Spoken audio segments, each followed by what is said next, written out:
My name is Emily Carter, and at 29, I'm a sound engineer. I have to admit, I've never had much of an appreciation for Nigerian music. To my ears, it always felt too raw, a little too emotionally over the top. The popular Afrobeats tunes sounded commercially driven, while the traditional folk music felt a bit unrefined for my taste. Holding on to these prejudices, I was assigned to be the lead sound engineer for the statewide singing competition at Wilson High School in California. This was a massive event, with 15 schools competing for the top honor. On the very first day, I noticed something was off.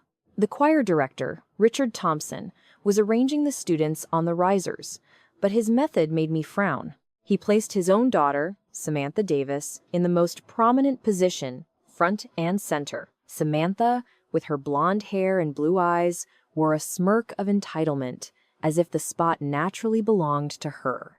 In a far corner, however, my eyes were drawn to a Nigerian girl standing by herself.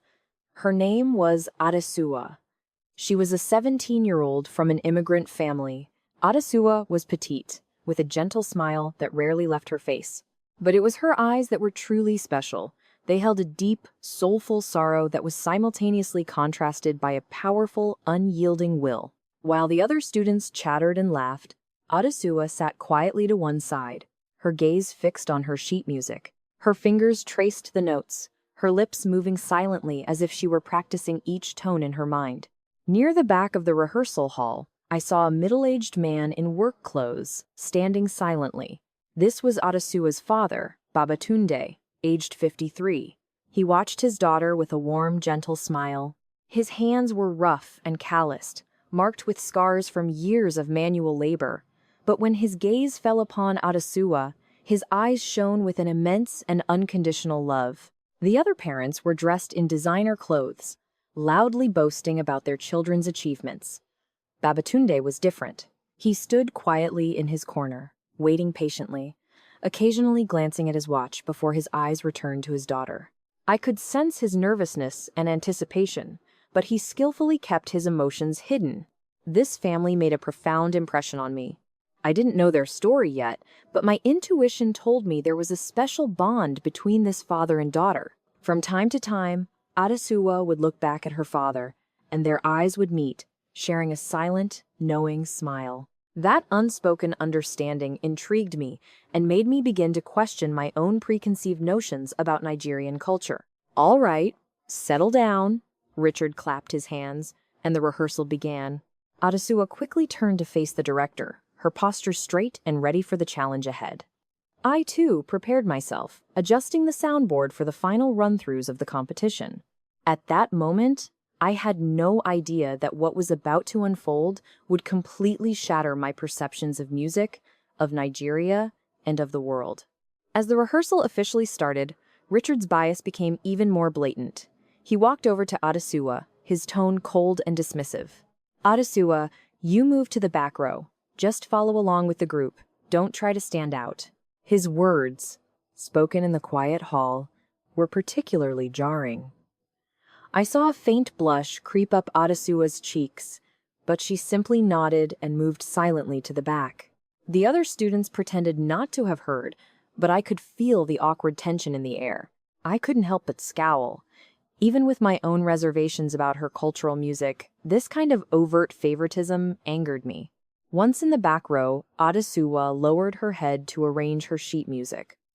I noticed her hands were trembling slightly. She must have wanted to argue, to prove herself. But she chose forbearance instead. Through the window, I could see her father, Babatunde, still standing outside. He must have heard the director's comment, as his expression hardened and his hands clenched into fists. But ultimately, he too chose silence, his gaze fixed on his daughter. The quiet resilience of this father and daughter stirred a complex mix of emotions within me. The rehearsal continued. Richard lavished praise on his daughter. "Samantha, your voice needs to be louder. You're our lead soloist. Everyone, listen to Samantha and follow her tempo." Samantha nodded smugly. Her voice was indeed loud, but it lacked soul. As a sound engineer, I have a keen ear for the subtle nuances in music. Samantha's technique was flawless, but her singing was as cold and mechanical as a machine, devoid of any real emotion. In contrast, even though Adesua was only humming softly in the back, I could hear the unique quality of her voice. It possessed a warmth, a depth, something I hadn't felt from any of the other students, but Richard seemed completely oblivious to it. During a break, I watched Adesua. She sat alone in a corner, taking out a small notebook and writing something in it. Curious, I walked closer and saw that she was copying lyrics, written neatly and beautifully in Yoruba. Every character was penned with intense concentration. "What song is that?" I couldn't help but ask. Adesua looked up, a little startled, then gave a shy smile. "It's a song my mother wrote. She wanted me to never forget where I come from." Her English was accented, carrying the gentle cadence of her homeland, but it was sincere. "Was your mother a musician?" I asked. A shadow of sadness flickered in Adesua's eyes, but it passed as quickly as it came. "She used to be. She's not with us anymore. But my father says that as long as I keep singing, my mother will always be listening." Her words struck a chord deep inside me. I began to understand that this seemingly ordinary Nigerian girl might have a story far more complex than I had ever imagined. The rehearsals went on, but the atmosphere grew increasingly tense. Richard's demands on Adesua became harsher. "Adesua, you're too loud. No one can hear Samantha. How many times do I have to tell you to just blend in?" Each criticism was like a needle, pricking not only Adesua but me as well. I saw her bite her lip, fighting to control her emotions. And outside the window, Babatunde stood, silently enduring the injustice his daughter was facing. In that moment, it dawned on me that my prejudice against Nigerian culture might have caused me to miss out on something truly beautiful. Perhaps it was time to re-examine my own thinking. A few days later, the day of the individual auditions arrived. This was the crucial event that would determine who would represent the school in the state finals. The 15 students of Wilson High were ready to showcase their talents. Samantha went first. She chose a popular pop song. Her technique was indeed impressive. Her high notes were clean, her low notes stable. But just as I had felt before, her singing lacked soul. It was too mechanical. From the audience, Richard nodded in satisfaction, even applauding. "Excellent, Samantha. This is the standard we're looking for." The next few students performed adequately, but none were particularly memorable. Then, it was Adesua's turn to take the stage. The moment she walked out, the entire atmosphere in the room shifted. She wore a simple white blouse and a long dark skirt, an outfit that was elegant in its simplicity. She stood at the center of the stage, took a deep breath, closed her eyes, and began to sing. It was a song in Yoruba. I didn't understand a single word of the lyrics, but from the very first note, I was utterly captivated. Her voice was so pure, so moving, it felt as though it could reach directly into your soul. Every note was saturated with emotion. Every line told a story.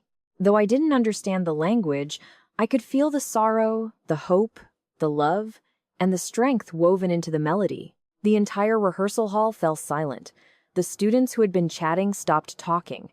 The teachers who had been shuffling papers put them down. Even the janitor, who had been sweeping in the hallway, paused at the doorway to listen intently.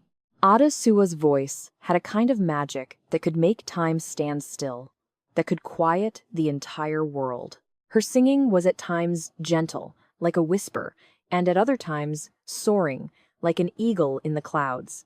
Every transition was flawless. Most importantly, her performance had a story. It had emotion. It had life. This wasn't just a showcase of technique. It was an expression of the soul. I felt my eyes begin to well up. It was a level of emotional connection I had never experienced in any performance before. When the final note faded, the entire room was engulfed in a profound silence. It wasn't an awkward silence, but a stillness born of being deeply moved. Everyone was still immersed in the beauty of her song, unable to immediately return to reality.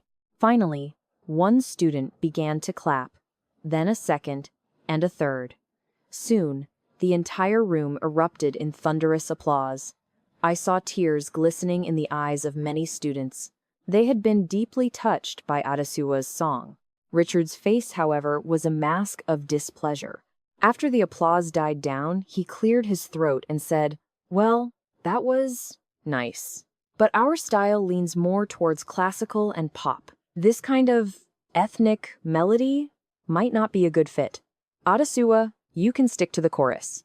His words fell like a lightning strike, plunging the room back into silence.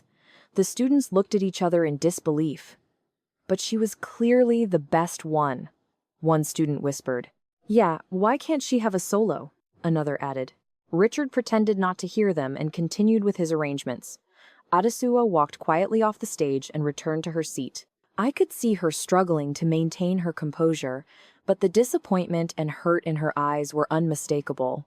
Outside the window, Babatunde's fists were clenched tightly, his face a mixture of anger and helplessness. A fire ignited within me. This wasn't just unfair. It was blatant discrimination. Adesua's talent was undeniable, yet it was being dismissed simply because of her background. In that instant, I began to reflect on my own prejudice against Nigerian music. If even I, a sound engineer, was so moved by her song, then wasn't my previous bias incredibly shallow? Perhaps it was time to truly get to know Nigerian music, to truly get to know this culture. The day of the competition finally arrived. The California State Performance Center was packed, with over 1,000 people filling the seats. The choirs from 15 different schools were here to compete. Parents, music industry professionals, and students from all over had gathered for this grand musical event. I was in the sound booth, double-checking all the equipment. Every microphone, every amplifier, every cable had to be perfect. There was no room for technical error in a competition of this magnitude. Backstage, in the dressing rooms, students from every school were making their final preparations. Wilson High was the 10th group to perform. The students, dressed in their uniform, black choir outfits, looked both nervous and excited. Adesua was still in the back row, her small frame almost hidden by the others, but her gaze was firm, as if she were waiting for a special moment. In the audience, I spotted Babatunde. He was wearing a clean, though slightly worn dark suit and sat in a seat near the stage. His hands rested on his knees, a clear sign of his nervousness. He would occasionally look around before his eyes returned to the stage, waiting for his daughter to appear. The competition officially began. The first 9 schools performed one after another. Some chose classical pieces, others modern pop songs. Each team had its own unique style and a high level of skill. The audience applauded enthusiastically, and the atmosphere was electric. Finally, it was Wilson High's turn. The students filed onto the stage, looking magnificent under the bright lights. Richard stood at the conductor's podium, baton raised, ready to begin. The first few songs went smoothly. The students' performance was solid, and Samantha's solo received a decent round of applause. It was a competent, if not breathtaking, performance. Then, during the climax of their 5th song, disaster struck. Suddenly, the entire sound system went dead. The microphones cut out, the backing track vanished, and even the stage lights went dark. In the control booth, I frantically flipped switches and pushed buttons, trying to identify the problem, but the system was completely unresponsive. It seemed like a major power failure, one that would take a long time to fix. The stage was plunged into an eerie silence. A murmur of confusion rippled through the audience of over 1,000 people. Richard's face went pale. He had no idea what to do. The students began to panic. Some looked around nervously, while others had expressions of utter helplessness. The organizers made an emergency announcement, informing everyone that they were experiencing technical difficulties and asking for patience. But it was clear that a quick fix was not forthcoming. The atmosphere in the hall grew more and more anxious. It was in that moment of chaos that I saw Adesua slowly walk from the back row to the front of the stage. While everyone else was lost in the sudden crisis, she alone appeared calm and composed. Her steps were steady and graceful, as if this was the moment she had been waiting for all along. Adesua walked to the very center of the stage. With no microphone to help her, she took a deep breath and began to sing. No accompaniment, no sound system, just the pure, unadorned power of her voice. She chose the same Yoruba song she had sung at the audition.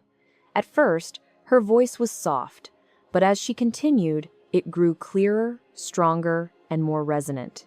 Incredibly, in that vast auditorium that could hold over 1,000 people, her unamplified voice carried to every corner. Every single person could hear her. The murmuring in the audience gradually subsided. Every person was captivated by this sudden, unexpected performance. In the control booth, I held my breath, watching her, completely mesmerized. This wasn't the power of technology. This was the raw, primal power of a voice coming straight from the heart. It was something magical, something I had never witnessed before.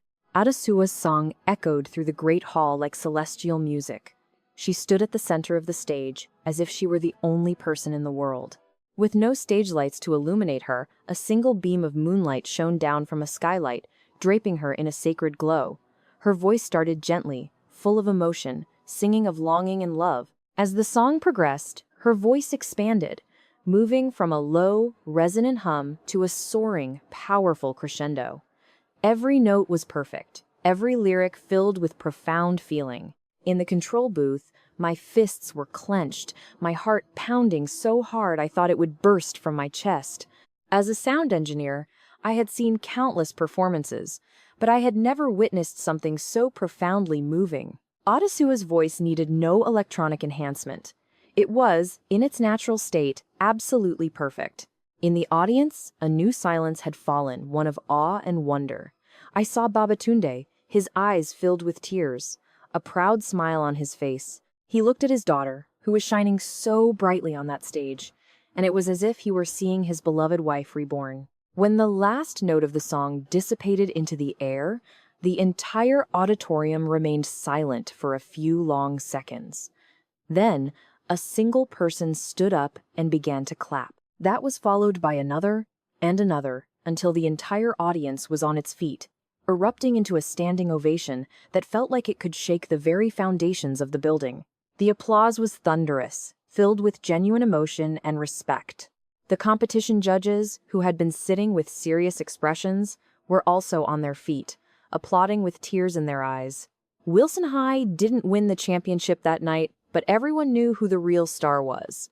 Adasua, with her one song, had conquered every single person in that hall. Her name and the melody of that beautiful Yoruba song became the most unforgettable memory of the competition. That night completely changed my life. I finally understood that music has no borders. A great voice doesn't need fancy equipment to move people. All it needs is sincerity. I felt deeply ashamed of my previous prejudice. I had been so arrogant, so ignorant, to dismiss a culture I knew nothing about. A few days later, I found Babatunde and Adesua and offered them my sincerest apology. I am so sorry. My previous ignorance was unacceptable. Adesua, your singing is the most beautiful sound I have ever heard in my life. Babatunde, this resilient and kind man, just smiled warmly. Emily, it's not your fault. Many people have misunderstandings about our culture. What's important is that you are willing to listen and understand now. Adesua, with her pure and innocent eyes, said, Miss Carter, my mother always told me that music is for sharing. I just want to use my music to share love and hope, to make people feel warmth. In that moment, all my prejudices crumbled. I understood that the richness of Nigerian music comes from its sincerity. To better understand this culture, I decided to pitch a documentary about Adesua and Babatunde. I contacted a local television station with the idea, wanting to tell their true story, a story of how prejudice can be dissolved by love and understanding. The station's producers were incredibly interested and greenlit the project immediately. I spent several weeks interviewing Babatunde and Adesua, recording their heartfelt stories. Babatunde was a bit nervous in front of the camera, but his words were sincere and touching. I have no regrets, he said. Even though I gave up my old life, my daughter has found her own stage here. That is more important than anything. Music has no borders, and neither does love. Adesua was much more natural. I hope my singing can let more people know the beauty of Nigeria. We Nigerians love to sing because singing can express the deepest feelings in our hearts. I also hope my American friends can come to love Nigerian music, just as I love American music. The documentary's broadcast was met with an overwhelmingly positive response. Many viewers called the station to say how moved they were by the story. "I never knew Nigerian culture was so profound," one caller said. "This family's story has made me rethink what true success is." Another commented, "I want to learn more about Nigeria now. On the program, I made a public apology. I used to hold deep-seated prejudices against Nigerian culture. But Adesua and her family taught me that true understanding requires putting aside biases and listening with an open heart."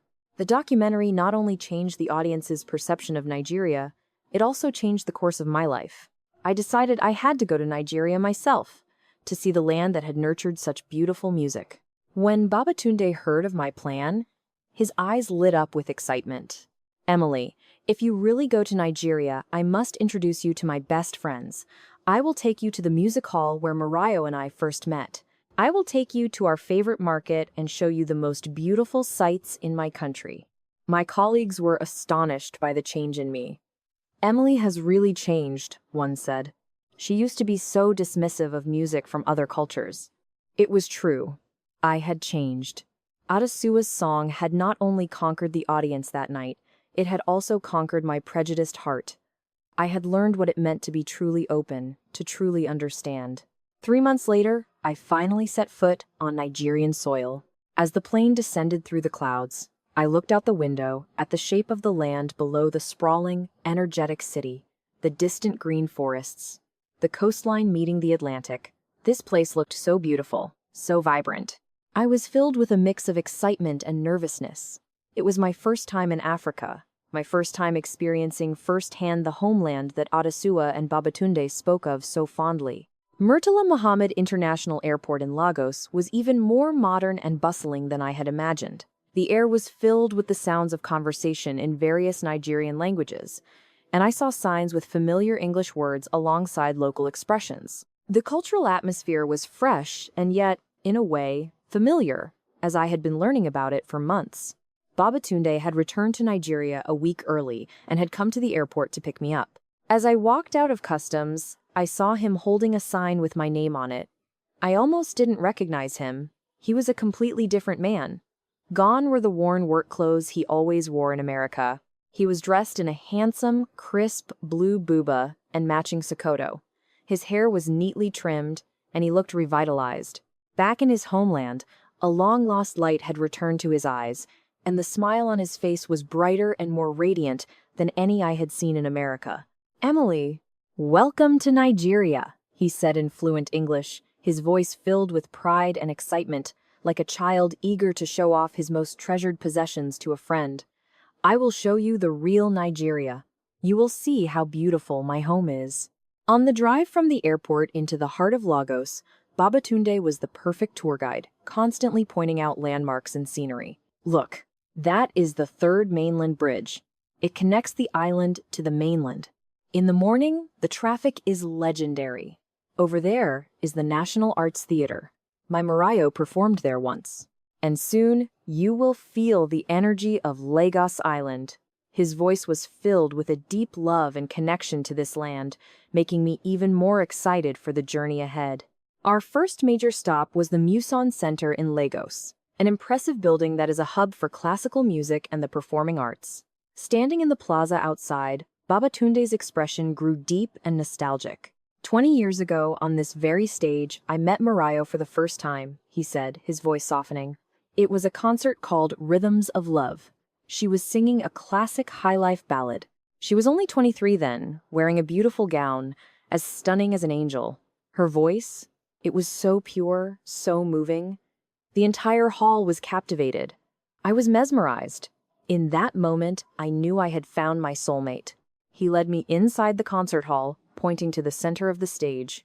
That is where Morayo stood. When she sang the final verse, a hush fell over the entire hall. It was as if time itself had stopped, and the only thing in the universe was her voice. I could almost picture the beauty of that night, two young people brought together by fate and music.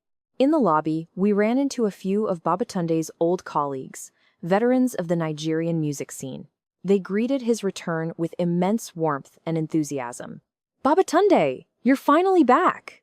exclaimed an elderly man with white hair, grasping his hand emotionally. We have all missed you so much. And we've missed Morayo. We heard about Adesuwa's performance in America. You must be so proud. The warmth of these old friends gave me a deep appreciation for the famous hospitality and strong community bonds of Nigerian people. Over the next few days, Babatunde took me through the sprawling streets of Lagos. We visited the vibrant, chaotic Balogun market, experiencing the thrilling energy of Nigerian commerce. We went to the Lekki Conservation Center and walked on the canopy walkway, taking in the beauty of the preserved nature amidst the urban landscape. But the most memorable experience was our evening at a bustling open-air market, trying street food. The air was thick with the tantalizing aroma of various Nigerian delicacies.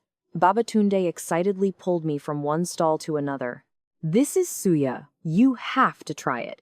And this is jollof rice. And here, drink some zobo. Each dish was a classic taste of Nigeria. His joy was infectious. I was deeply moved by the warmth and vitality of the Nigerian people. Everyone here seemed to have a ready smile and was eager to help, making a foreigner like me feel right at home. A few days later, Adesuwa also returned to Nigeria. Her school in America was on summer break, so she could stay for a whole month. When she saw me at the airport, she was as excited as a child, her eyes shining with the joy of being home. Auntie Emily, you finally came. I've been waiting for this day for so long. She was wearing a lovely floral dress, her hair in intricate braids, looking even more vibrant and lovely than she did in America. I'm going to take you to all my favorite places and make you eat all the best food in Nigeria, she said, taking my hand like a little sister, filling my heart with warmth. But the most unforgettable day was when we went to pay our respects to Morayo. It was a bright and sunny weekend morning. We drove out of Lagos to a peaceful area with rolling green hills. Morayo's grave was on a quiet slope, surrounded by lush trees and wildflowers. In the distance, you could see a stunning panoramic view. It was breathtakingly beautiful. The headstone was made of white marble, engraved with the words, "An eternal voice, our beloved Morayo." A bouquet of fresh flowers lay before it, along with mementos left by fans. Babatunde gently cleaned the headstone, his movements filled with love and longing. Adesuwa stood beside him, humming a soft melody, one of her mother's songs. Standing there, listening to Adesuwa's voice blend with the sounds of nature, with Babatunde looking on with eyes full of love, I finally understood everything. The source of this family's strength, the reason for their resilience, was this deep, unbreakable bond of love and the enduring power of music that connected them across generations, across continents, and even across the boundary between life and death. In that moment, I felt incredibly fortunate. This journey had not only allowed me to discover the beauty of a new culture, but it had also allowed me to witness the most beautiful emotions in the human heart.